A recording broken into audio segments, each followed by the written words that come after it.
Comecei. Fala, galera! Quer falar a tua senha do cartão de crédito de novo? Não. Não? Acabou? Tá no ar, né? Tá no ar, cara. Tem muita gente que tira foto de bilhete aéreo com e-ticket, localizador, cartão de crédito. Toma cuidado com isso aí, cara. Nem todo mundo na internet é bonzinho igual você. Use VPN. Isso aí, tá começando uma live aí. A gente sabe que tá ocorrendo uma grande agitação em torno da questão das armas, mas antes de tudo, vamos bater um papo aqui, porque ninguém sabe em que termos que está o decreto. A gente sabe que o governo federal, é óbvio que todos, e eu, você, todo mundo espera que a legítima defesa seja resgatada nesse país. Isso é o principal. Eu gosto muito da galera que está aí se agitando, está fazendo vídeo, está dando a sua opinião. Isso é muito saudável. Isso aí pode até influenciar na forma como vai ser confeccionado esse decreto, porque a gente lembra que em 2005, 64% dos brasileiros, 59 milhões de votos, uma votação que nem sequer o Jair Bolsonaro conseguiu superar, deu um recado para o Brasil no referendo, que a gente queria sim comprar arma de fogo.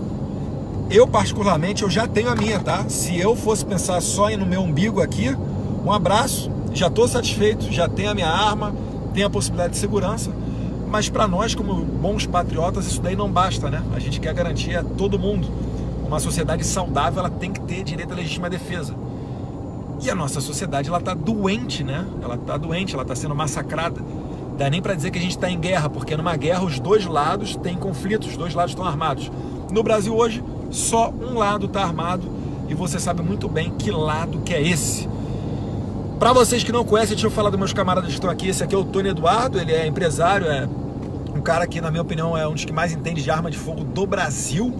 Ele sabe a rebimboca da parafuseta do fuzil Mauser utilizado na Guerra da Coreia. Não sou punheta, não sou punhetinho.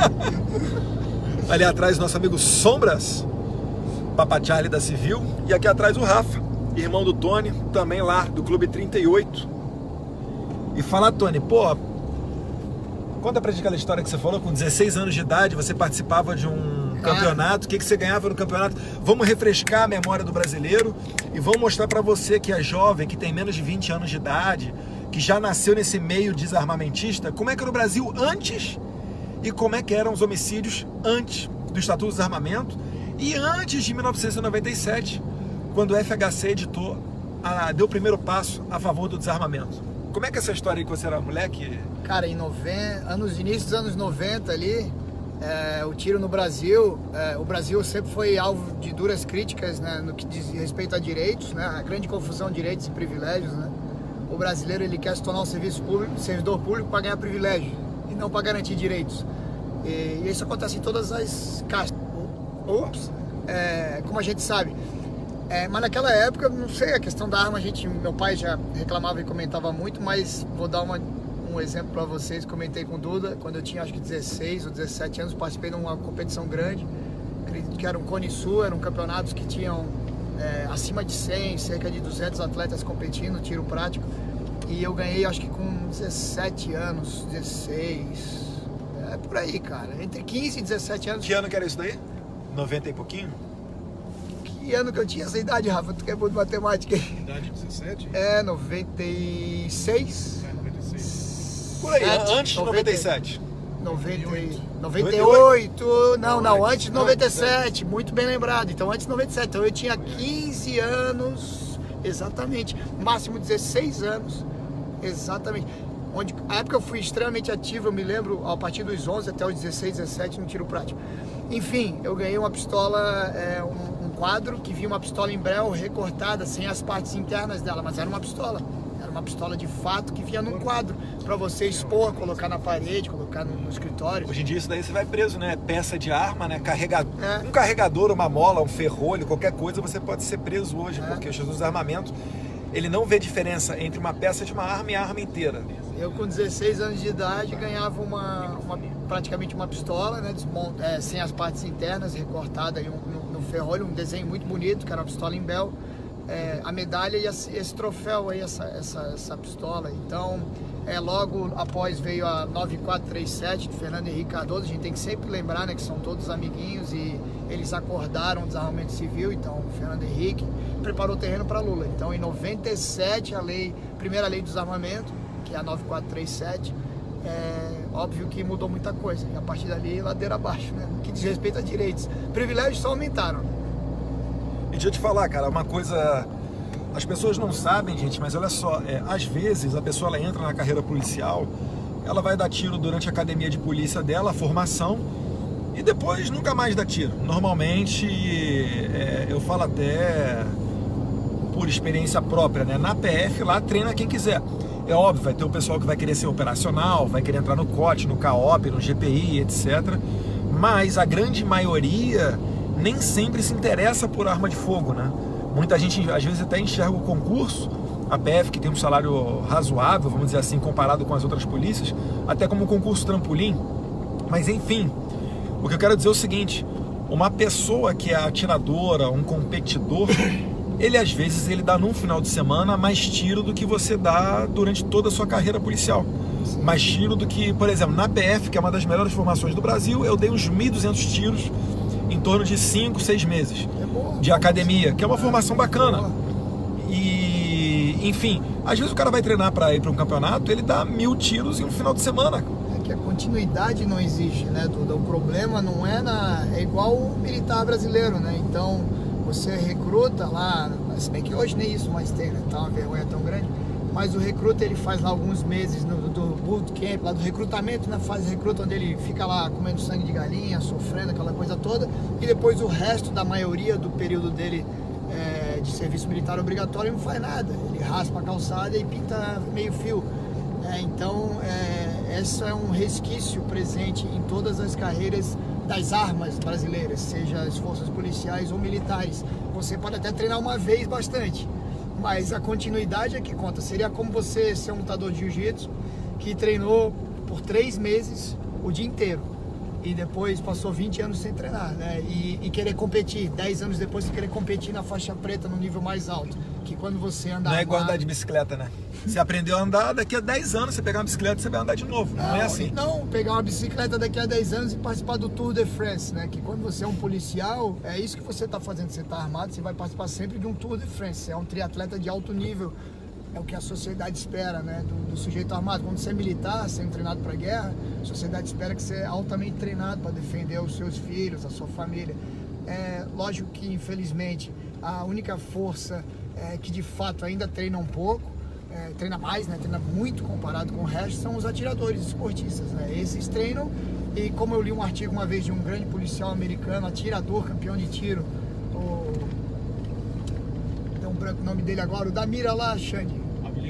Não o Ablita, o da mira, o Bob Vogel. O Bob Vogel, ele fez um artigo com a revista... aquele coroa?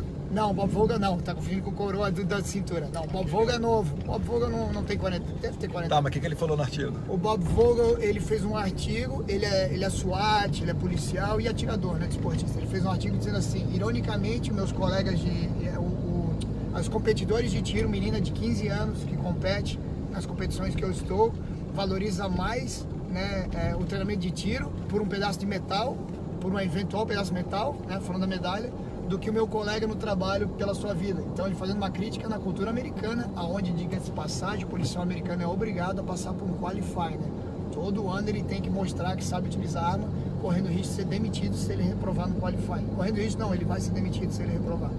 Caraca, então atirador, ele treina mais pela vontade de ter uma medalha do que o policial, que na verdade o tiro é o que depende da vida dele. É a brincadeira que eu fiz contigo ontem, né, cara? A gente nunca tá bom, né? A gente nunca tá bom, porque a gente, quando botar a mão na arma... Que eu atirei ali e falei, cara, minha vida é saque rápido, sabe? Eu vou... Agora que eu não tô na PF, então saque rápido, acertar o garrafão. Se acertar no garrafão, tá de boa. Aí ele me deu um esporro, ele falou, cara, tu tá maluco, cara. A tua vida depende disso, nunca vai tá bom. Tem que estar acertando na mosca, um dentro do outro ali, porque a tua vida vai depender disso. E nunca tá bom. Mas enfim, eu tava dando essa introdução para falar sobre o porte do atirador. Porque o atirador, gente, é uma pessoa qualificada, é um cara que tá sempre ali treinando, via de regra, né? E às vezes as pessoas acham que... não, cara, o atirador é uma pessoa que tem uma carteirinha e passou por um processo burocrático e ponto. Dá pra você ser também, né? Na verdade, o que aconteceu com o Brasil, a forma com que a lei é aplicada e não a lei em si. O problema desse país, eu era muito criança, meu pai já dizia, nunca foi falta de lei, é lei demais. O problema desse país é a aplicação da lei. Então você veja que o país esculhambado, ele permite a lei através de decretos, através das instituições, né? Que você aplique a lei como o governo deseja e interpreta do jeito que você quiser. Então o problema desse país é esse. E isso faz com que muita gente que não queria ser atirador desportista, só quer ter uma pistola, um revólver para defender sua casa, uma espingarda pro campo, ele teve que virar um atirador desportista. E isso gera custos altíssimos. Você tem que se filiar a um clube de tiro, tem que participar de provas de tiro, tem que se filiar à federação de tiro, à confederação de tiro. Federação e confederação dá mais de R$1.000 de custo, tá? A mensalidade do clube de tiro, mas sei lá quanto que vai custar, depende dos clubes, em torno de R$100. Nós estamos falando de um cara que só com uma burocracia besta está gastando aí mais de R$2.000 a R$3.000, né? Os donos do clube de tiro não reclamam disso. Não, adoram. Donos de clube de tiro, federações de tiro, confederações normalmente adoram essas restrições, batem palma e fazem lobby para elas continuarem, quiçá aumentarem. Eu acompanhei o Estatuto do Desarmamento, né, de 2003 para cá, as pessoas que são novas, incluindo inúmeras autoridades, policiais, juízes, promotores, eles não sabem que muitos deles já nasceram pós-desarmamento, né, delegados de polícia, por aí vai. Então, eu acompanho, apesar de não ser tão velho assim, isso aí desde que nasci. Enfim, eu acompanhei que só piorou. As restrições só aumentaram, mesmo o povo demonstrando através das redes sociais e do referendo das armas de 2005, que não aprovava o Estatuto de Desarmamento, só aumentou. E muitas dessas restrições vieram de ideias das próprias instituições de tiro, clubes e federações. Clubes e federações são grandes culpados das restrições que hoje o atirador passa, porque eles acreditam num pensamento muito provinciano, medíocre, que você obrigar o cara a vir no seu clubinho, na sua federação, você vai ter força financeira, aí vai ter dinheiro. Ora, veja bem, clube é uma instituição sem fins lucrativos. Então, se você tiver 5 ou 50 ou 500, não é para você ganhar dinheiro. Eu não sou dono de clube de tiro. Eu e meu irmão somos proprietários de uma escola de tiro, uma empresa de treinamento de tiro, que possui um clube de tiro em anexo por uma questão da legislação. Porque aí o meu cliente pode se filiar ao clube, se tornar um atirador desportivo, participar de competições de tiro e ter acesso a treinamento mais facilitado. Mas eu não sou dono, não existe dono de clube de tiro, como ocorre aí na maioria dos clubes no Brasil. Então, na verdade, eu não quero nem saber o que você está falando, para o popular, você é dono do 38 e acabou. 38 é escola de tiro, uma empresa. Beleza, pessoal, Caraca, você falou tanta coisa, agora quando eu ia falar, você me deu um bronco. Eu ia falar da questão...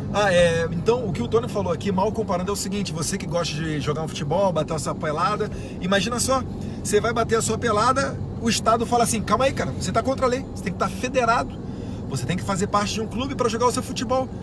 Aí você fala, calma aí, cara, mas eu tenho a bola, eu tô com a chuteira, eu tô com calção, tem um juiz aqui, tem até o goleiro e um gandula, cara.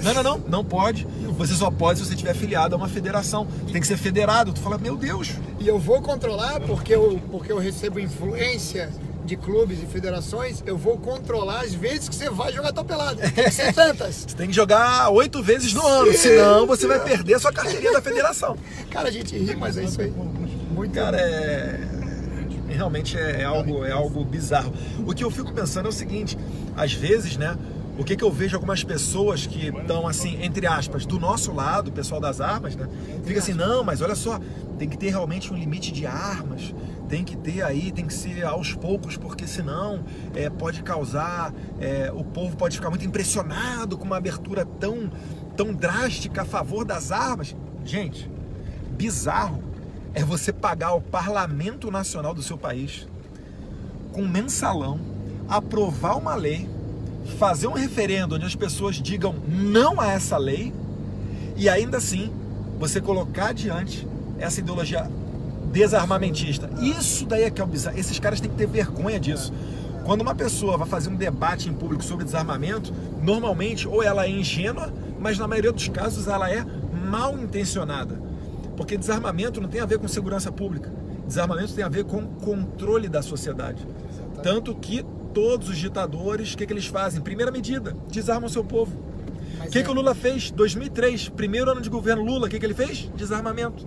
Então, gente, vamos parar de ser se deixar levar por esses argumentos e prestar atenção que, cara, estão cagando pra sua segurança pública, cara. Se a mãe passar na frente e for preciso, nego bica a mãe pra ganhar 1 milhão, cara. Você tá achando mesmo que estão preocupados com a tua segurança pública? Desculpa se eu tô sendo realista com você, mas é que o jogo do poder é muito mais cruel do que essas notícias que chegam através de jornais. Falei.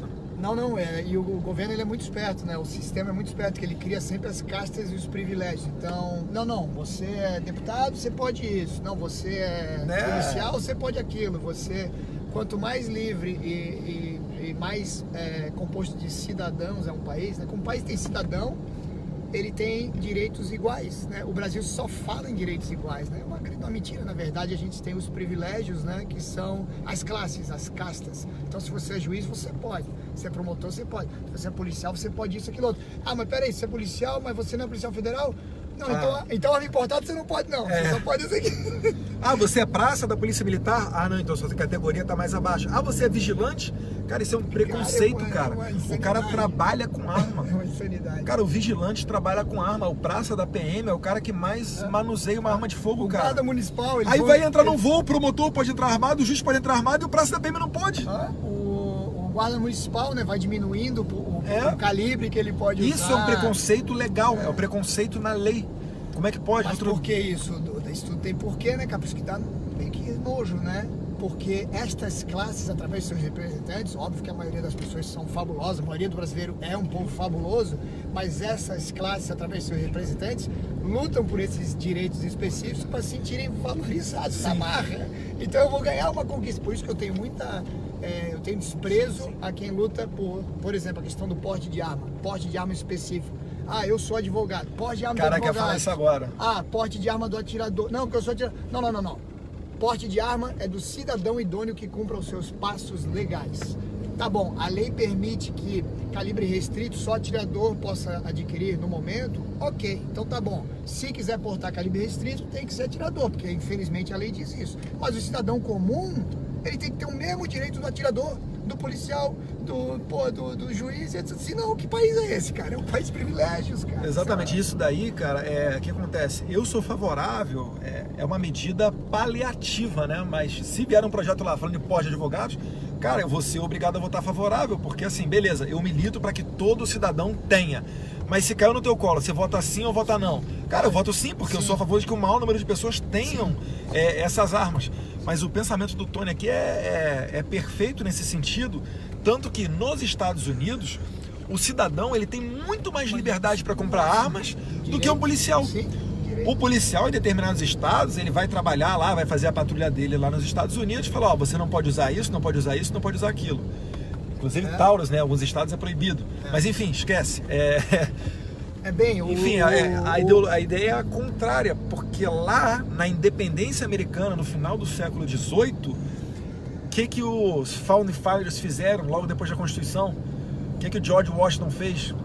Ele pensou, como é que a gente faz uma lei mais rígida possível, a Constituição, que é o topo da lei, tudo que vem abaixo da Constituição são leis, portarias, normas infraconstitucionais, óbvio. Como é que a gente faz para nunca mais ter um poder ditador igual esse da Inglaterra, cara, que quis aumentar os impostos aqui sobre os nossos produtos? Dá acesso aos cidadãos às armas de fogo e o direito de organizar milícias para contrapor isso. Sabe qual outra Constituição que tem isso daí? É o artigo, salvo engano, 350 da Constituição da Venezuela. É por isso que o Oscar Pérez, depois de ter voado lá com o helicóptero dele, deu lá uns tiros, acho que no prédio lá de um tribunal deles lá, né, totalmente corrompido, eles tinham uma faixa lá, artigo 350. Por causa dele. É como se fosse nos Estados Unidos alguém botando lá, segunda emenda. Então, direito de milícia, direito de se rebelar. A gente não está falando nada de anormal e nada que não existe em outros países. A Constituição de 1822, né, se eu não me engano, a brasileira, do Império Brasileiro, ela era baseada na americana e a gente tinha essa figura. Ora, veja você, o Império Brasileiro... 24? 22 foi... 1824. Sim. Então você veja um império, né, com o rei, com tudo aquilo que a gente aprende no colégio que é feio, que é tirânico, etc. Mas um império que dava muito mais liberdades e os checks and balances que o americano chama, né, que é o equilíbrio e o cheque. O equilíbrio e o cheque ele só vai ser legítimo se o povo, com a mesma capacidade ou superior de força ao governo, puder conferir. Como é que está esse deputado aí? O que eles estão fazendo? E esses senadores? E o próprio presidente? Você precisa de poder bélico e você precisa de poder equiparador ou até superior. Então, é por isso que a Constituição americana e a brasileira do Império